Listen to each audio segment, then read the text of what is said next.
नमस्कार साथियों, मैं जितेंद्र स्वागत करता हूं अपने इन्फोकॉल चैनल में। दिल्ली के सुल्तानपुर के कंझावला इलाके में जो कुछ हुआ उसने पूरे देश को झकझोर कर रख दिया। एक बलेनो कार ने स्कूटी को टक्कर मार दी। स्कूटी पर सवार अंजलि नाम की लड़की की मौत हो गई। और यहीं नहीं, अंजलि को 12 किलोमीटर तक कार से घसीटा तक गया। अब ये मर्डर है या हादसा, ये तो पुलिस इन्वेस्टिगेशन के बाद ही पता चलेगा। मगर वहीं पोस्टमार्टम रिपोर्ट ये बताती है कि 45 किलो की अंजलि कार से घसीटने की वजह से महज 15 किलो की बची थी। उसके शरीर के काफ़ी अंग अलग हो चुके थे, यहाँ तक कि उसके सिर से भेजा भी निकल गया था, जो कि मिला ही नहीं। पुलिस ने कार चालक समेत 5 लोगों को गिरफ्तार कर लिया। जिसके नाम से कार थी उसे भी गिरफ्तार कर लिया गया है।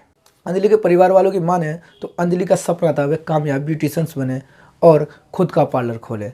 अंजलि को इंस्टाग्राम रील बनाना और ड्रेसअप करना बेहद पसंद था। बीमार माँ और 3 छोटे भाई बहन के लिए अंजलि कमाई का इकलौता जरिया थी। अंजलि का परिवार 5 साल पहले खरीदे एक छोटे से घर में रहा करता था। अंजलि के पिताजी की मौत 8 साल पहले संपत्ति विवाद में किसी अन्य सदस्य द्वारा उनकी हत्या कर दी गई थी।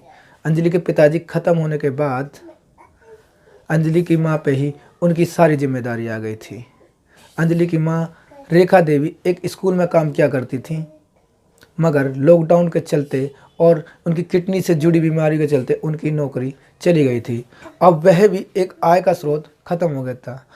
मगर अंजलि ने पिताजी के मरने के बाद पढ़ाई छोड़कर काम की तरफ रुख कर लिया था। वह एक ब्यूटी पार्लर में काम किया करती थी, मगर लॉकडाउन के चलते उसकी भी नौकरी चली गई थी। लॉकडाउन ने अंजलि के जीवन के विकल्पों को कम कर दिया था।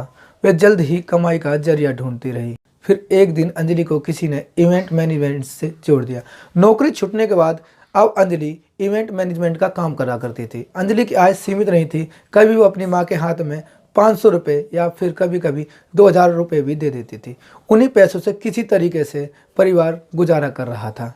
अंजलि की माँ ने बताया, अंजलि सुबह जल्दी चली जाती और रात को लौट कर आ जाती। जब कभी रात को लौट कर नहीं आती तो निश्चय ही वो सुबह अगले दिन लौट कर आ जाती थी।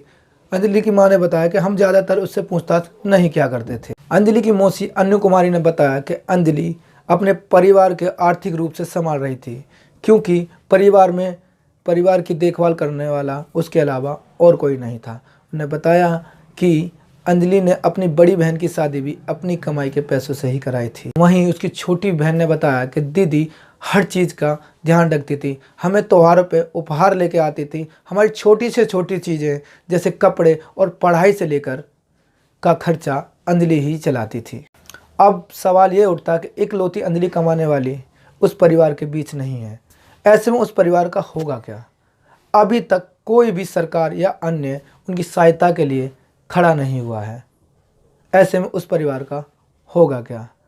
आपके पास कोई सजेशन या राय है तो कमेंट करके ज़रूर बताना और चैनल को सब्सक्राइब कर लेना आगे की अपडेट के लिए। धन्यवाद।